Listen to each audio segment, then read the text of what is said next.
11, which means it's time. It's time. Hey guys, have you noticed anything new? If you are visiting for the first time today, you are totally unaware that this is an exciting new day for St. John's. We are a church that does a really good job of taking care of each other, and we're a lay-led congregation in the sense that all the money comes from the congregation. There's no money coming down from on high. The board has to make hard decisions. I am the minister, that is great, but I don't have like a magic line to God to grant us special miracles. So when COVID happened and we had to shut down, we ended up going to Zoom. We really, in a very steep learning curve, we scrambled and we got through and we learned. And it was tough, but we did it. And we did it partly because Joetta, who's sitting out there, and Claire, yes, she's in the back, and Monica, like we had all these invisible people who were online who were making things happen. Claire went out a very long time ago at this point and did all the research and got multiple bids on new equipment so that we could have an upgrade in our sound system and an upgrade in the cameras. For those of you who are brand new, if you had come last week, you would have seen, God's honest truth, a phone bungee corded to the corner of the pulpit, the bungee cord. Okay, it worked because we are a creative, resourceful people and we made it work. But yes, from that angle, I always have at least 2 double chins. On a good day, 4. So can we have a round of applause for this? And for the people in the back who made it happen, they were here all day yesterday, and I suspect got in very early this morning. Wow. Okay. The other thing is that I am leaving the country. We have a screen, I'm leaving the country. So we are not going to jump into all the possibilities of this right now. There is a learning curve. So we are going to go kind of step by step. Right now, our first priority is to provide a good experience for the people who are joining us from at home, because they're at home and they can't be here. And I think if they could be here, they would be here. But if they can't be here, we want to include them as much as possible. After that, we'll work on some other things to improve our ability to use the technology we have. So that's enough about that, other than to say thank you very, very much for being here with us today. I am absolutely delighted and really excited, because nobody really knew how this was going to look, and I think it's okay. So, yay. I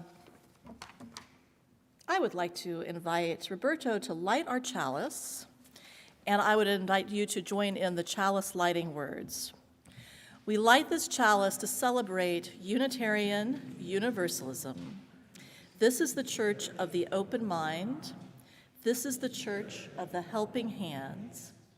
This is the church of the loving heart. Together, we care for the church and each other. And when you reach out, just imagine that reaching out, going all the way around the world. No one is beyond our care. Roberto is our worship associate today. Hi. He's going to come give us a formal welcome and lead us in our affirmation. After that, our opening hymn will be number 346. Our choir is taking a well-deserved day off. They have been amazing. Our choir's like, I don't know, how many people are we up to, Meg? 30 people? 40? We got a lot of people in the choir, and they have worked their butts off, and they are not singing today. But we will carry the song in our hearts. So Roberto, I'd like to give us a welcome.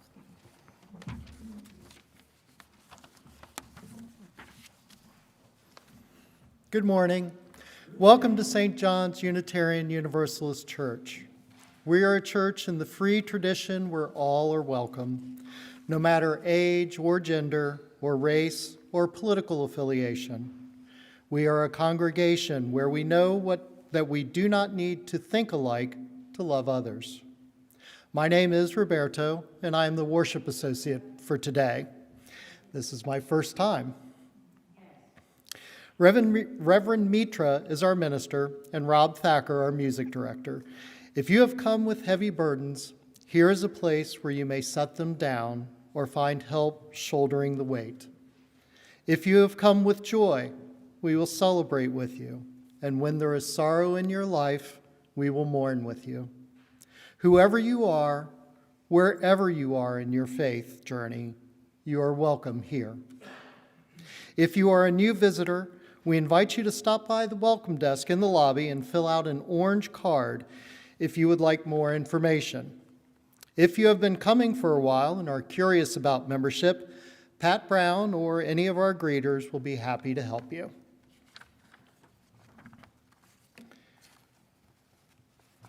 Join me in our affirmation. This is the mission of our faith, to teach the fragile art of hospitality, to revere both the critical mind and the generous heart, to prove that diversity need not mean divisiveness, and to witness to all that we must hold the whole world in our hands. This is, come sing a song.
A moment to talk with us about pledging. Barbara. Hi, Barbara. How are you? Good. How are the kittens? Big. Still looking for homes. The sassy kittens, yes. Good morning, everyone. I am not a public speaker. There's not too many things that can get me to speak in public, but St. John's is one of them, so I'll give it my best.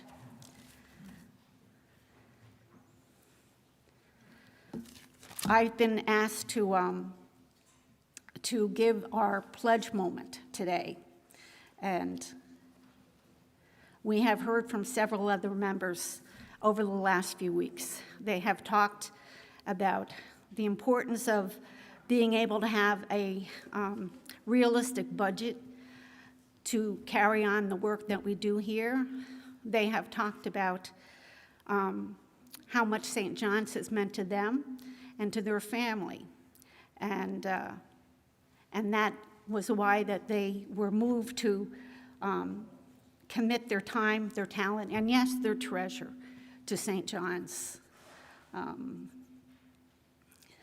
And they have talked eloquently and from the heart. And so I'm not going to rehash their words. I couldn't do it any better. Instead, I'm going to take a different approach. And I would like to share some of my personal experiences with giving, with pledging, and with tithing. It began in 1958 when I was 7. I was attending a Baptist church at that time. And the children weren't invited into the sanctuary with the adults. We had Bible classes instead, down in the basement, so this is very familiar to me. We always had a morning collection, though. During class, we dutifully dropped our nickels, our dimes, our quarters into the basket, and that was my first practice of giving to the church. When I was about 12, however, I decided I wanted to sleep in on Sunday mornings, like most preteens I want to do. And I stopped going to that church. And when I was 23, I began to attend an Episcopal church. And this was probably 1974. I really had no experience as an adult member of a church. So annual pledging was totally foreign to me. And I have to admit, I resisted it. This was not what I wanted to do exactly. So for the first year or so, I didn't submit a pledge card. I simply put my dollars in the plate as it passed. But as I became more familiar with the church and its workings, and truthfully, as the church became more and more important to me, the more time I spent there, I became aware how important it was to make a pledge, because our budget did work off of that, and there was no way they could really plan without it. So I bit the bullet and decided to fill out a pledge card. I was assured that my pledge was entirely private, and that if I ever needed to change it for any reason, it would not be a problem. So it was not a problem ever. However, deciding the amount that I was going to pledge did present a problem. I'd never done it before, and I needed to find an amount that I felt I was able to commit to on a regular basis. They provided tables for me, of course, but it just really wasn't my thing.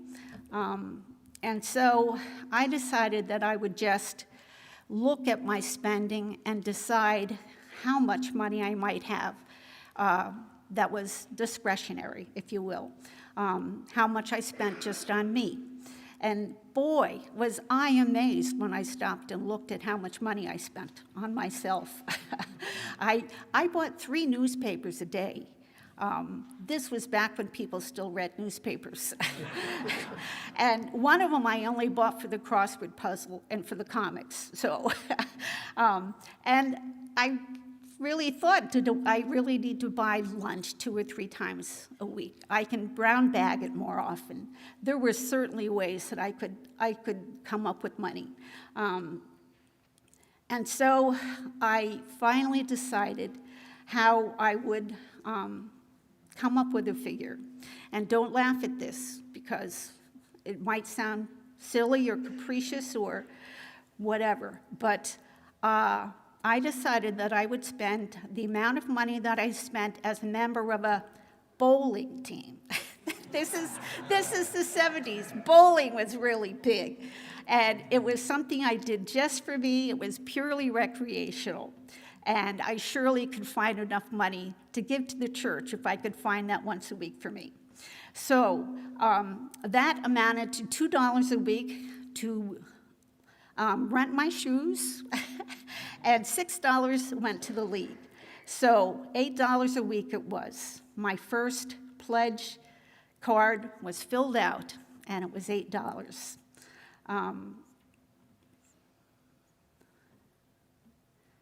I lost my place. And as finances have allowed, I have been able to increase that amount, I'm very happy to say, several times over. It's been 45 years. It's creeped up.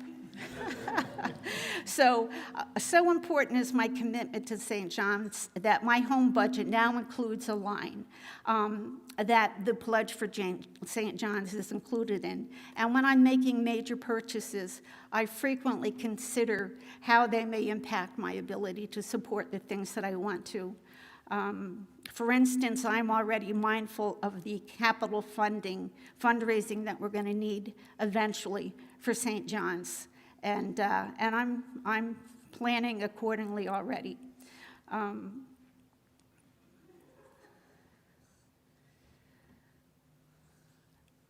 Okay. Right, capital funding. So now that some of my experiences, I've shared some of my experience as a non-pledger to a very thoughtful and hopefully discerning pledger. I hope that you will all consider it as well. There are decisions to be made in all of our lives, but pledging shouldn't be the hardest one. If you're sitting in the sanctuary today, you have found something of value in our services.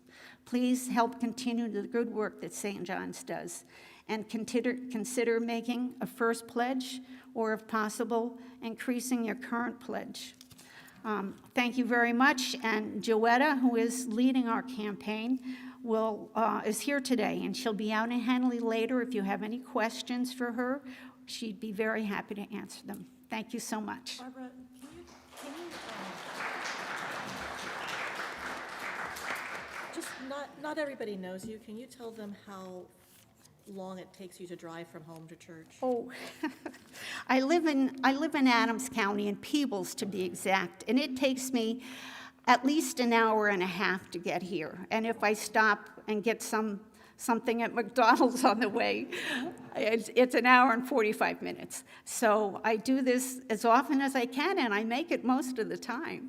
And that's how much St. John's means to me, and thank you so much for letting me stutter through this thing.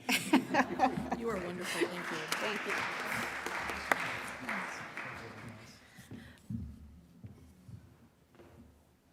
I'm feeling the sunlight. Wow, okay. So pledging is intensely important because it helps us set our budget. But just to be clear, pledging is not the only thing that matters. Barbara drives an hour and a half each way to come to church and then to go home. Although we could set you up a cot in the fellowship hall. Your presence matters a lot. And I know that all the time, every year, because this is life, there are people who find themselves in circumstances where you just can't pledge. That's okay. That's totally okay. Part of being part of this community means we have your back. So if you can't pledge at all, come see me and we'll make sure that something happens and it's all good. And if you, I said last week, because you know there's this thing going on about like transparency in your wages. Have you all heard about this? Like people are telling each other how much they make as a way of gaining empowerment. So last week or week before that, I told you all that my husband and I were pledging $3,000. We filled out the paperwork and made that official. And I am saying that out loud because it's none of anybody's business how much anybody pledges. It's like 0% anybody's business. And yet it's okay to know that like even your minister's family is committed to seeing this work through. Although I'm not sure what the end of church is. Seeing this work through until we create beloved community on earth for everybody. Is that all? That's that all, yes, yes. And we hope to be done by Tuesday. So I'm very serious when I say that at St. John's we have your back, and I'm sorry, I'm still getting a little bit of feedback. Are you guys in the sanctuary comfortable? Okay, it's just me. One of the things we do here is we join together in holding each other in our sorrows and our joys. We do that in a tactile way by inviting you to come forward and choose a stone from a bowl of stones and place it in the dish of sand. Each and every time we do this, we create a new mosaic representing the community we are right now. You who are here in person and you who are here online, your presence is a gift. It's a blessing. It is a blessing to be able to care for each other. It is a gift to be able to celebrate together, to be able to hold our sorrows in common. I invite you, while Peng Chang plays, to come forward and choose a stone to place in the dish for your joys or your sorrows. And if you would like something spoken from the pulpit, write it down and give that to me on a piece of paper, and I will include that in prayer.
We kindle the flame in the midst of the stones of our joys and sorrows in confidence that we will be lights to each other, that we will provide warmth when we need it, that we will provide wisdom, kindness, presence, and grace.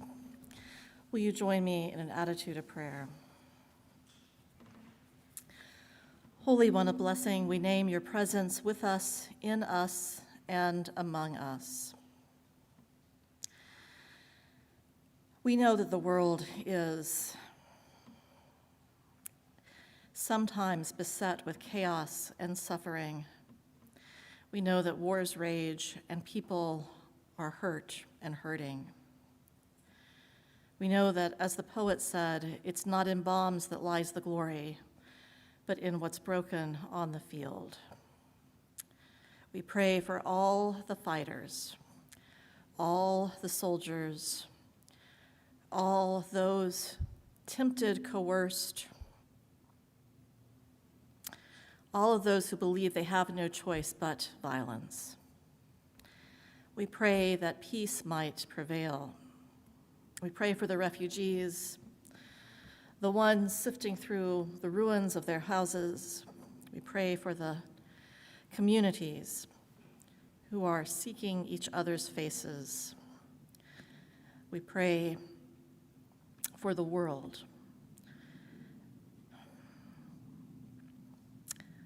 We find strength for these prayers from the beauty of this day, from the grace of daffodils and hyacinths, from trees in bloom.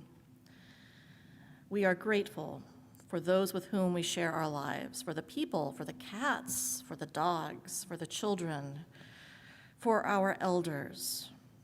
We are grateful for our neighbors, for all the connections which hold us, for the beauty that greets us. May we gather up all that is good. May we call it into ourselves, and with the power of that which is larger than ourselves, may we become a force for transformation, so that one day, everyone, everywhere,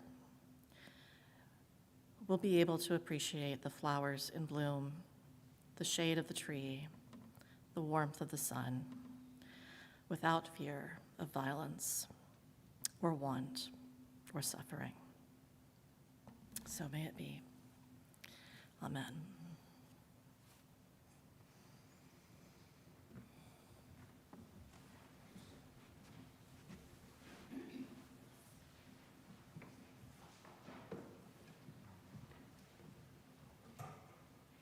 Please rise and sing with me. We'll sing it 3 times.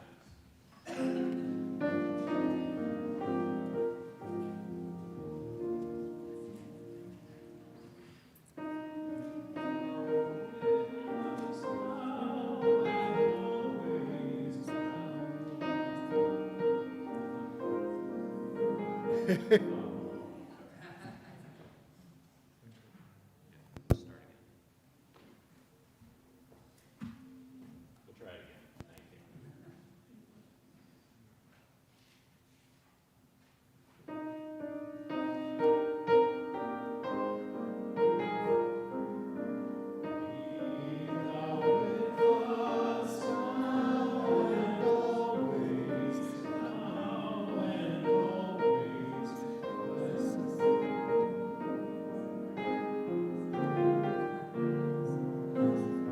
Hold on. I apologize, this is detracting. Pung Ching, play through it once for us, please.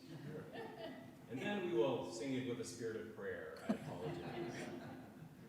One time through for us, please.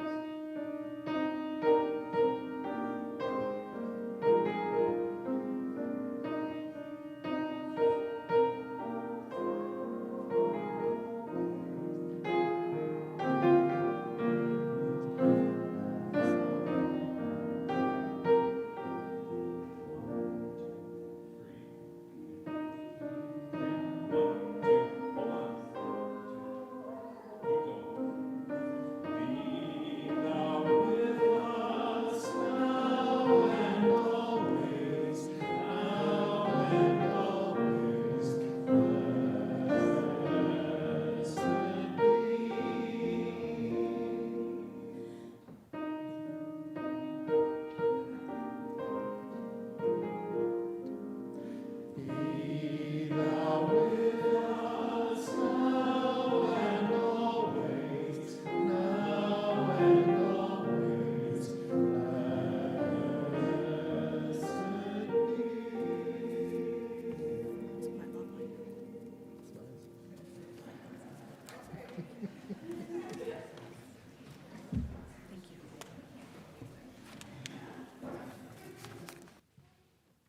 We got there. We got there. It's good. So when Mitra was talking to me about this service today and talking about friendship and the rare genius of friendship and perhaps sometimes how it can be difficult to be friends, one of the things that immediately came to my mind was the friendship between Ruth Bader Ginsburg and Antonin Scalia. And so I found this article online that I'd like to read about it. It was from this past February, after 6 years since Antonin Scalia's passing.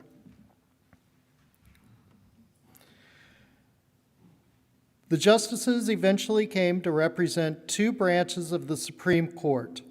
The notorious RBG anchored the so-called liberals, and Scalia led the so-called conservatives. Ginsburg and her ruffles became the embodiment of dissent, notwithstanding her measured and methodical style of writing and speaking. Meanwhile, Scalia was best known for his thundering take-no-prisoners dissents. How did these seemingly opposite justices become the best of friends?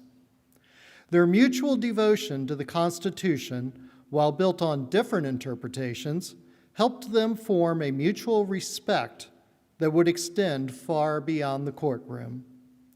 Scalia and Ginsburg first served together on the powerful U.S. Court of Appeals for the D.C. Circuit, often called the second highest court in the land, in the 1980s. The pair became fast friends, bonding over a shared love of opera, good food, and wine, and their childhoods in New York. Their spouses and children became friends as well, and the families often rang in the new year together with a gourmet meal prepared by Marty Ginsburg and laughs provided by the gregarious Scalia. They remained close after Scalia's appointment to the Supreme Court in 1986, and then Ginsburg joined him in 1993. Scalia once remarked of Ginsburg, what's not to like, except for views on the law, of course. Despite their differences, or perhaps because of them, the pair maintained a close friendship that lasted most of their lives. They respected each other and understood that, though they had different approaches, they were both dedicated to the Constitution, the court, and the country. One case, United States versus Virginia, highlights the supreme besties at their very best.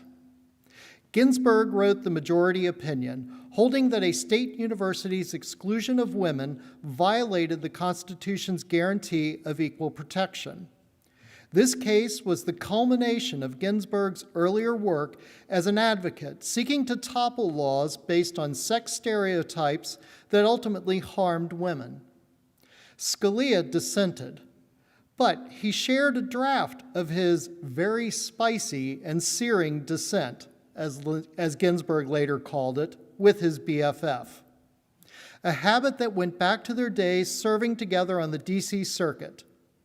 In Ginsburg's estimation, seeing the weaknesses Scalia identified in her opinion allowed her to sharpen her arguments, making the majority opinion stronger and more persuasive.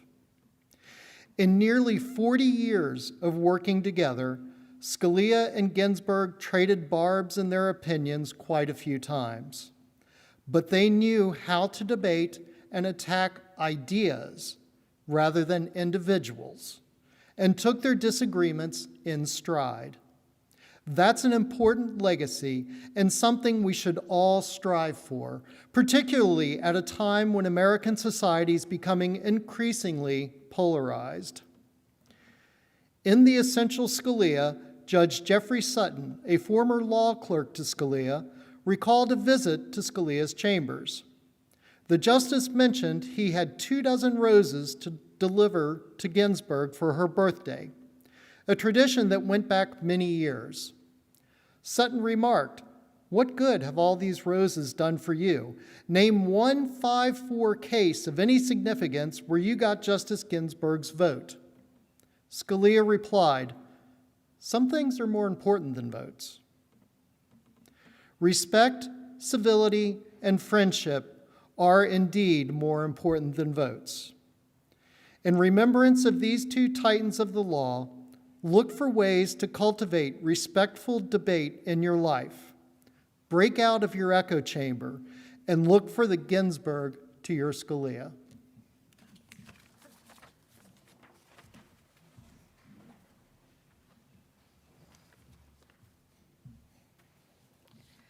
Feeling slightly uncomfortable that something about 2 Supreme Court judges could bring me to tears.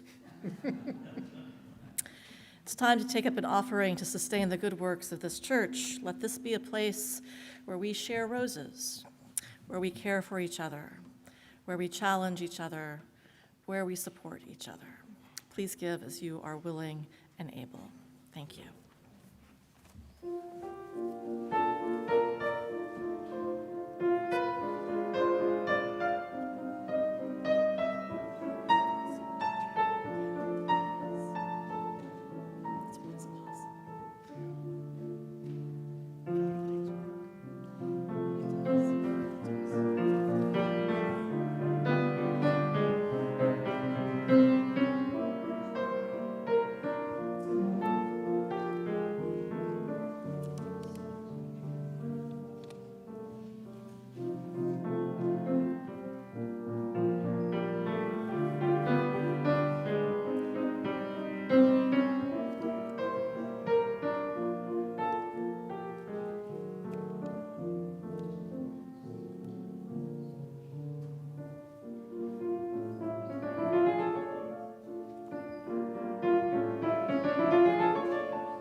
Thank you, Peng Chang. Thank you. Mary Lynn, would you like to share with us what membership means for you?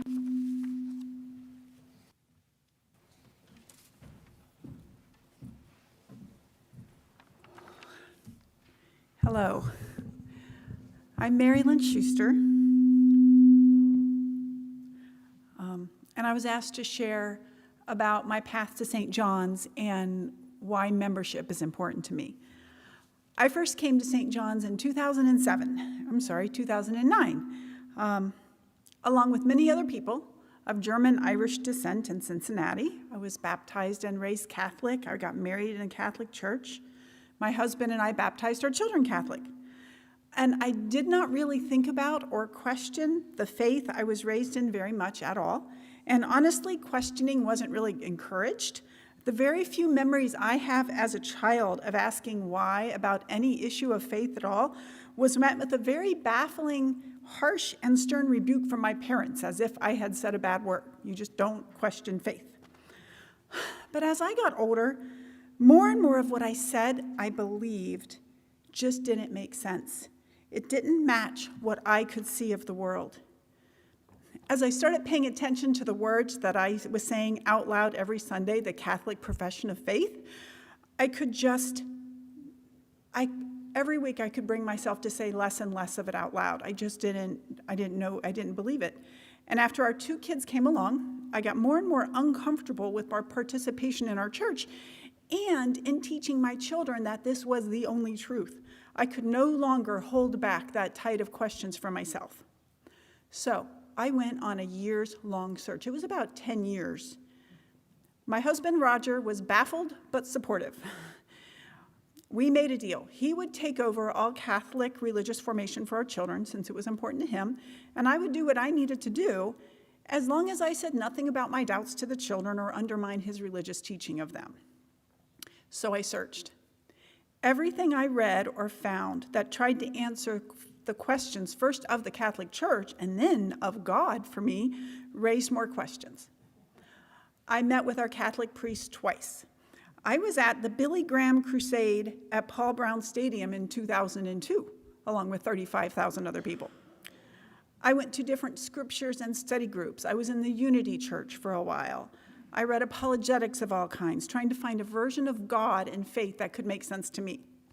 So somewhere in there, I found a quiz online in all this searching. You answer questions, and then it tells you what religious tradition is closest to your beliefs. At beliefnet.com, I took the Beliefomatic quiz. That quiz said I was a Unitarian Universalist, which I had never heard about ever before that moment. Now, that was a long time ago, but I went back to check, and I'm glad to tell you that quiz is still there. According to the quiz last week, I am now a secular humanist, which is close enough. So after that, after I found out that I am apparently a UU, I started going to all UU churches in the area. There's 4 or 5. I tried them all. My very first time at St. John's was a pet blessing. So if you've not yet been to a pet blessing, it ranks for me up there with the chocolate communion as a very UU kind of service. Like there's pet blessing and chocolate communion, you really get a sense of who we are. But within a few Sundays, as I got a sense of who St. John's is, I just felt wave after wave of relief and connection. Questions are not only allowed, but encouraged. Like when I was trying to explain to my dad what this was about, I told him, like instead of a cross, we have a question mark on top, only you can't see it unless you don't believe. Questions are not only allowed, encouraged, they're an essential tenet of our faith. I was not being told to twist myself in knots to subvert normal human emotions, which is sort of what the Catholic faith came to mean to me. You lose somebody that's precious to you, and we're supposed to be glad they're in heaven, and it's hard, and there's not space for acknowledging humanity. You use Unitarian Universalist values. Unitarian Universalists, they value actions that make a difference in the real world that we know exists, reality. It matches what I see of the world and how human beings are. So in the 13 years, I cannot believe it's been that long, since I first came here, the St. John's community has helped me through so many challenging times, has given me amazing opportunities to serve others. When I chose to become a member, it was an important step to me because I came for a while, and then it was like, I believe this means something to me, they're supporting me. I need to be a part of something that's making this difference in the world, and that's what membership means to me. And wherever my questions lead me, as I dig into what I believe and who I am, there is always a place for that at St. John's. Thank you.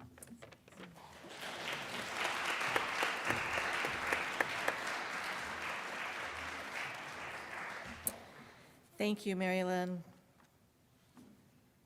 I don't really have a sermon today. I just wanted to talk a little bit about friendship. You know, survey after survey says that we're lonely as Americans. And there's statistics, there's numbers to prove this. There's a new report out of Harvard that says that 36% of Americans, including 61% of young adults and 51% of mothers with young children, feel serious loneliness. That makes me sad. But really, we don't need the statistics and the reports and the numbers. After dealing with the reality of social distance and political fighting at seismic levels, levels that have broken families and friendships, we've all had a taste of loneliness recently in the last few years. I think we can agree, yes? Like, we know what that feels like. Now, everybody's wired differently. After some months of staying at home, my husband was like, yeah, I could do this forever. And I'm like, get me out, get me people, right? Some of us are introverts and some of us are extroverts. Some of us keep up with dozens of friends and attend every school reunion. Some of us marry that one guy we met in high school and kind of forgot the rest of the high school experience. That was me. Whatever your style, however you are put together, today I invite you to think about friendship as something we might intentionally cultivate for a cause larger than feeling good in the moment. In this UU tradition, we say that every person has worth and dignity, and we promise to support each other in our spiritual search. We create justice inside our souls even. We try to do things in a way that changes who we are, that helps us live with more integrity. And we try to live in the world and work and move in a world in a way that creates justice for everyone. We do not have a list of special words that you must say to be included in this community. We only ask that you find here a resonance with your spirit, some sympathy with others, and you commit to being in community, to living with people who are different from you, and letting them help you. Mary Lynn, I just love that you went back and took the quiz again and came out a secular humanist. I love that you do that and keep showing up, right? It's like, because there is a quality of community. There is a people. You are of a people now. Like, that's just the way it is. To enter into intentional friendship means that you will be changed. You will not be as you were. If you are going to have an open mind and an open heart for the person you are with, their differences are going to challenge you. You'll find places where you are uncomfortable, and you'll have to respond in some way. And it's going to happen again and again and again. And over time, we become transformed in friendship. To be a friend, we need to show up and spend time together. We need to create good memories. Chocolate communion, I need to get that on the schedule. That's one of the things that fell by the wayside in COVID. For those of you who think we might just be too heretical, chocolate communion is because life is bitter and life is sweet, right? You've got the hardship of life, and you've got the sweetness and the glory of life, and both are real, and both are true, and both are present in dark chocolate, so I figure why not share chocolate together? You have to share good experiences, and you have to be consistent and reliable. To be a friend means being willing to let your rough spots show. When we are friends, we can say we are frightened or sad or scared and know that we will be supported. Being a friend means having genuine curiosity about the other and about their well-being. It means loving people as they are. It's a give and take of friendship, a dynamic equality. Most of us feel lonely some of the time.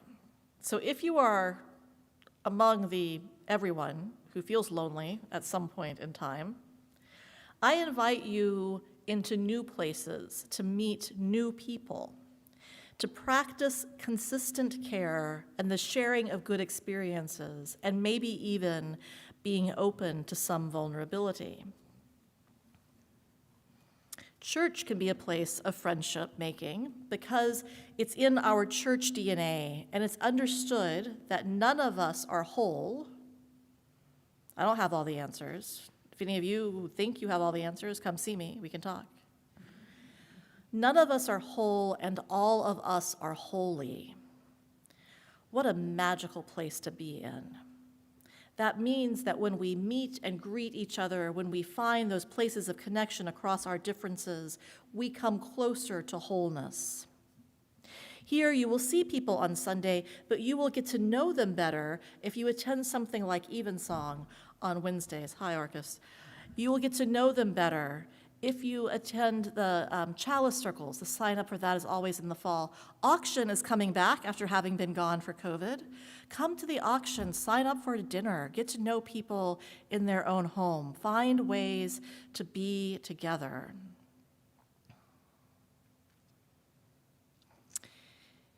We have a men's group here at St. John's, and I think they're just like one of these secret hidden gems.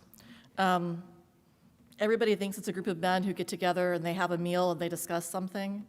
And I guess they are, except that that's just the very beginning. The truth is they're a group of men who get together, share a meal, talk about big ideas, support each other through thick and thin, show up when they're needed, take care of each other, and help each other grow and transform community. They are a tiny little slice of beloved community. For 35 years. Yes. Yes.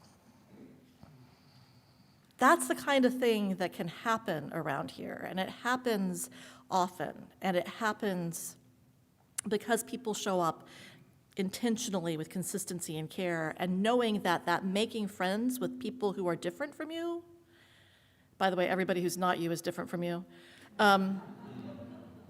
making friends is a way to pursue what is good and holy. It is a way to live into our values, because it takes patience and humility and kindness, and you kind of got to slow down. Oh,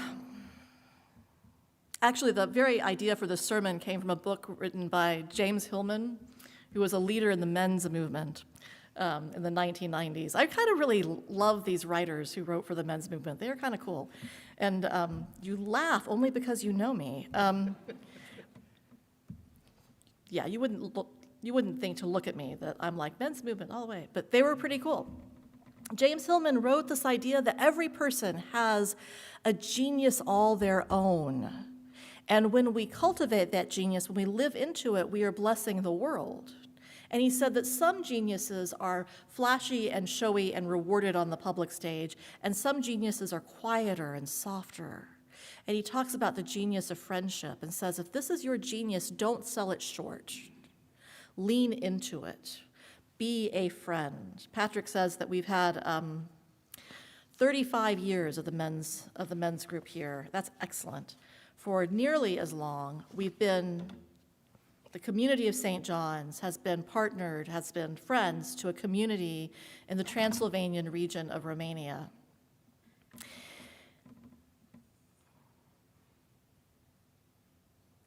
You have to think back to the time when communism fell, when suddenly we were able to go and visit people in Eastern Europe without minders, without watchers. You have to think about a time when people suddenly could spend money on their own churches to fix up what had been left in decay for generations under communism.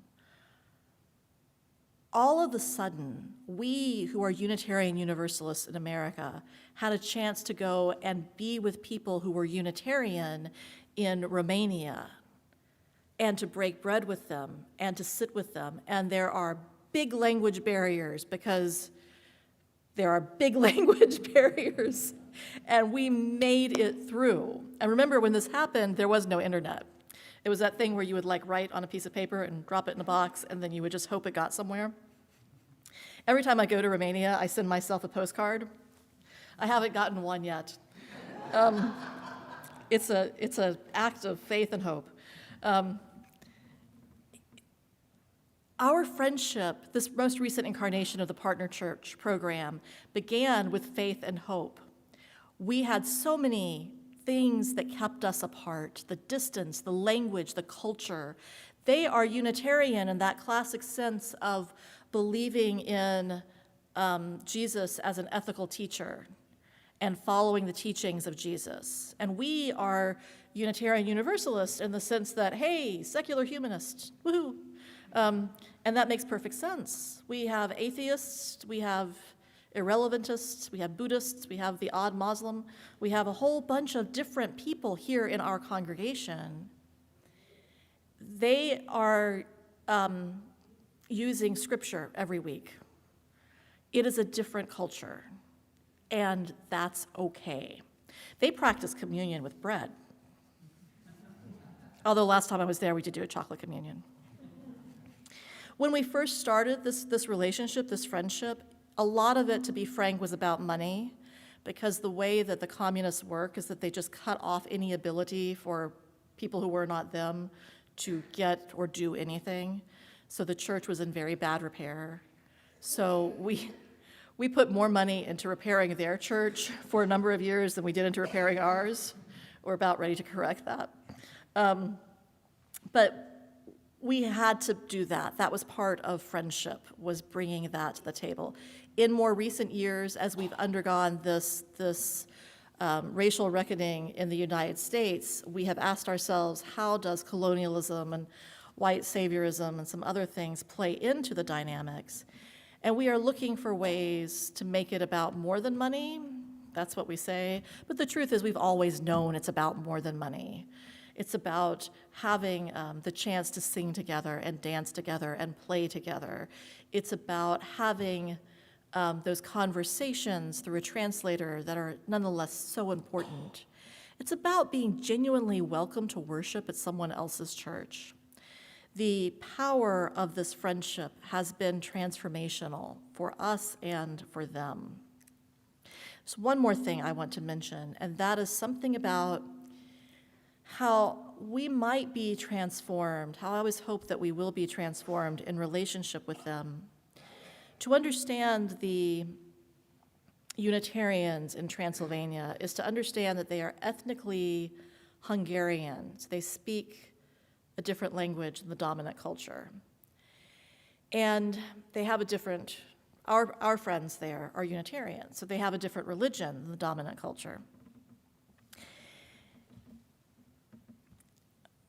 And we go there, and what we see, we think everybody's the same. But if you're there, if you live there, you have these layers. You have Romanians, you have Hungarians, you have Roma, and Roma has nothing to do with Romanian. And there are dynamics that are invisible to us, but clear to people who live there. And I imagine that most of the time things go really, really well. But I want to lift up two instances that I think could be valuable for teaching. One is our tour guide, when we were there, was very clear about, we are crossing from Hungary into Romania. Don't use the Hungarian greetings when we stop for gas and you go in. Use the Romanian. And one of our people got just plumb scolded by a woman at a Quick Trip gas station because she said hello in Hungarian instead of in Romanian. And got the, you're in Romania now. We speak Romanian here.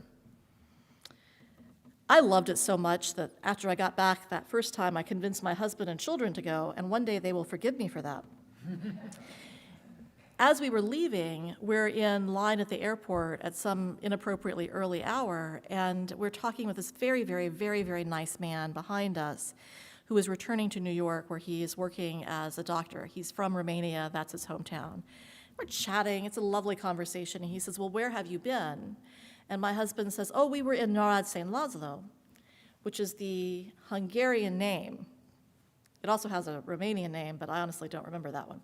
And the guy goes, oh, that sounds Hungarian. And Greg says, well, yes, our friends are Hungarian. And that was met with simply, oh. And that was like the end of the conversation. And we were left in the line with this guy being slightly cranky behind us because we called I don't know. I don't think that life is like that all the time for people who are living there, but I think that sometimes to be a friend is to cultivate that sympathetic imagination for your friend and to say, oh, I wonder if sometimes life here is a little bit bumpier because they are in minority status. Just maybe. Being friends can open us to understanding the world differently, maybe a little more widely.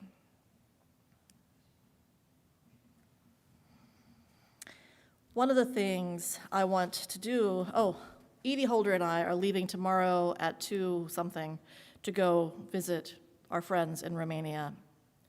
One of the things we will do is that we will revisit this covenant of partnership, which is a 7-point covenant created a very long time ago when Reverend Dr. Frank Carpenter was minister here. It was a minute or 2 ago. I will take this to them, to the community there, and we will read it and we will talk about it, about what they want in partnership with us. But I need to know from you what we want in partnership with them, right? Because it's a partnership. It's got to be a both and. We will begin this process when we go there, and we will continue it when I get back. I'm going to leave this up here for you guys, anybody who wants to look at it afterwards, because it is the beginning of a conversation. There are missionaries who say that church needs to keep friendships for the cause of the gospel. There are doctors who tell us that personal friendships are the key to good health. People who report feeling lonely have lots of health problems that people who have healthy social networks tend to escape more easily. There are technologies that will tell you that getting an email update is as good as a personal friendship. But I think that we all know that friendship, the intentionally opening into friendship, makes us better because we are different from and the same as, and that is the genius of friendship. We do not need to think alike to love alike. It's probably a rough translation, but those words were spoken by Francis David, one of our Unitarian forebears from Transylvania. We do not need to think alike to love alike, and we are always better together when together is transformational, dynamic, and egalitarian. We have a song that I invite you to listen to with an open heart, and if you're having problems understanding the words, they are printed in your order of service.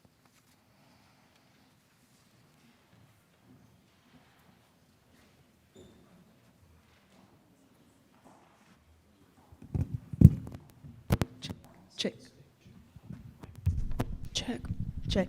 All right, I want to just set the stage for those of you that maybe are unfamiliar. First, I want to welcome Christina Bates and Abigail Rowan, who are from, they're high school students, okay?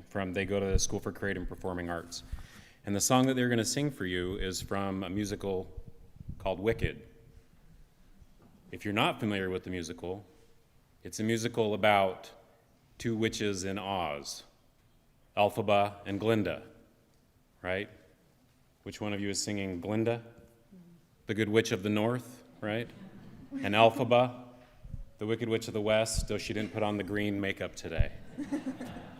But I think that this song, they're not, Scalia and Ginsburg, but maybe, right? So I just wanted, for those of you that are unfamiliar with that, I think that it fits perfectly with what we've been talking about today. And I want to thank you both for coming and singing. I think you'll enjoy it a lot.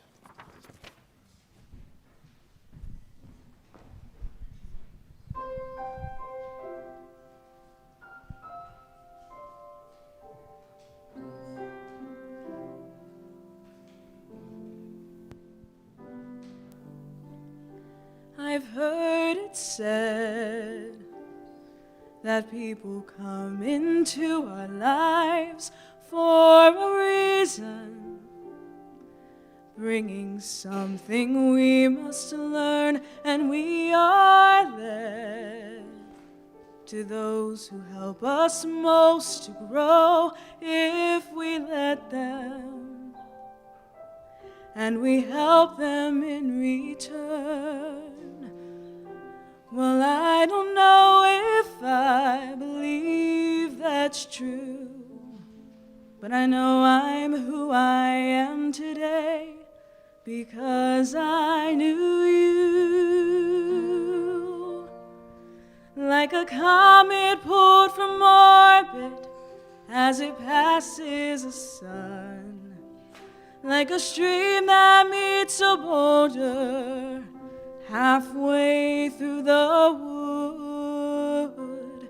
Who can say if I've been changed for the better?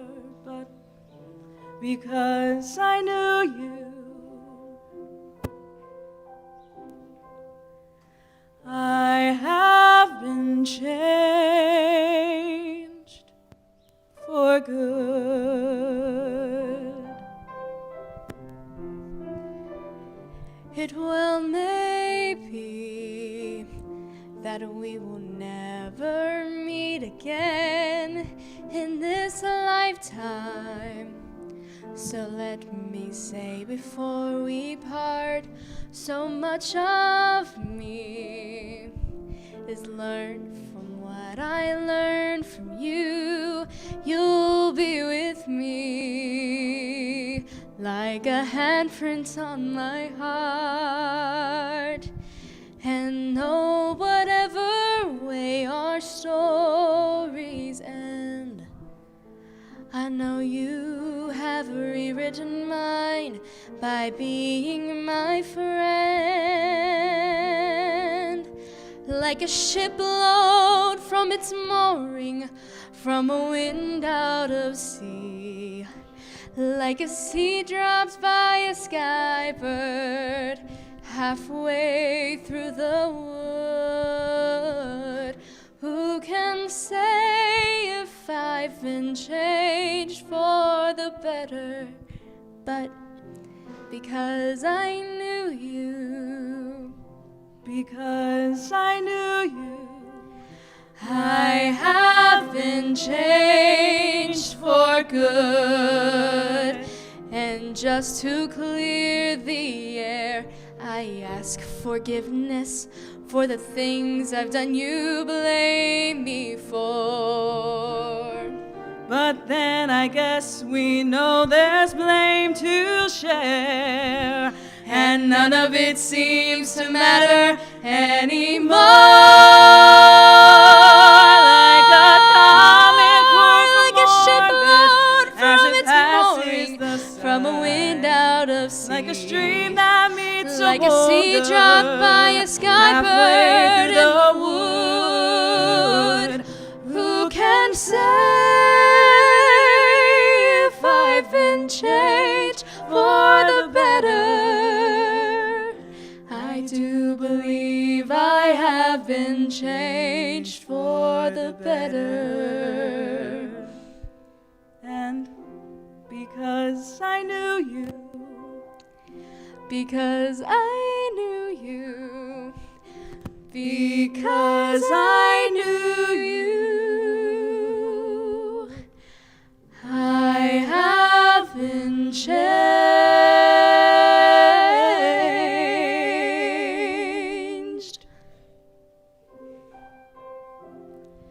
For good.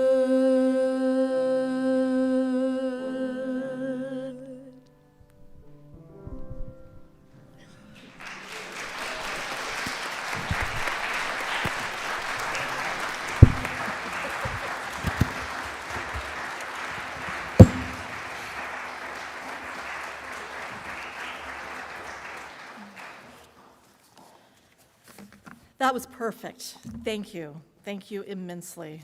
It was so good. Okay. I don't know, between Justice Scalia and, I think we're just done. I think that's just it. As usual, Jeff got in early, and there are fresh baked cookies, and there is coffee. If you are here in person, please feel free to stay. If you are joining us online today, this is a new experience. Thank you for seeing it through. It is very appreciated, and we will continue to work to refine this process. We know there are bumps, but we will we'll get there. There will be a special congregational meeting on April 10th.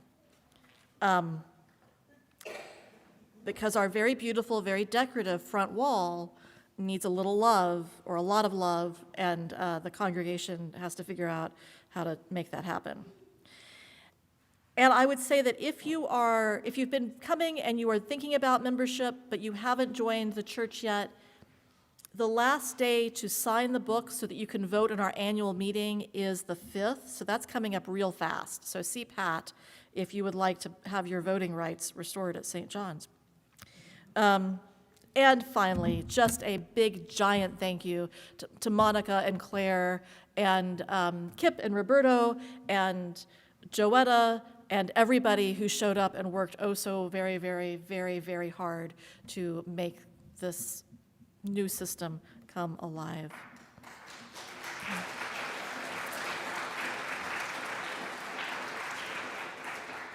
When you are staying for coffee hour, these beautiful flowers today are from Emily Hodges in honor of Charles's birthday. So find Charles and say happy birthday.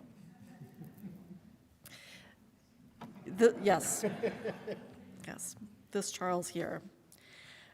We have a final hymn, which is Lean on Me, which will be sung with gusto. With gusto. Please rise in body and spirit and sing. 1021.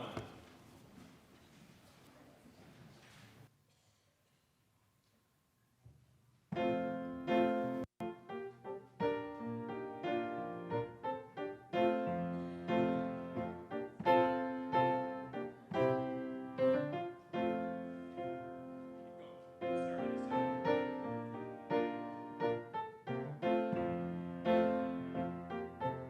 right, here we go.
can carry.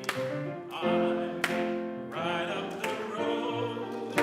I'll share your load if you just lean on me. I'll be your song. I'll be your friend.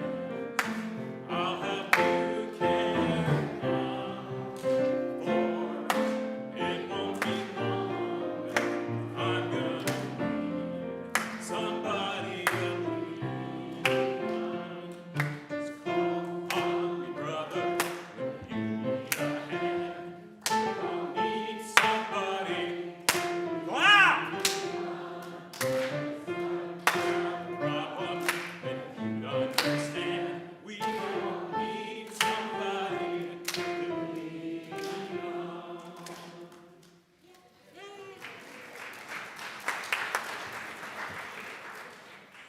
Friends, this is the end of our service, but our service is just beginning. I said earlier in prayer that the world is a hurting place, and it is, and we don't deny that. We know that the world is hurting, but the world needs your brightness. It needs your kindness. It needs your presence. It needs your friendship. I invite you in the weeks to come to practice intentional friendship, to show up, to be present, to be curious, to love one another, to be good to each other. Go in peace, stay for cookies. I will be back in 2-3 weeks, something like that. I will return. In the meantime, I'm leaving you in Arcus's hands and Mike's hands, and you'll be fine. Be well, friends. Go in peace.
good with the system today. Very nice. Congratulations. We did it, didn't we? Yes. Good team effort. And I even remembered a egg carton. So Oh, there you excellent. go. That was my day. I just added that without highlighting it because I did it on my phone and it's a lot harder to highlight. Oh, what did you, on the rundown? Yeah, on the bottom I added to now. Yeah, okay. Usually I'm careful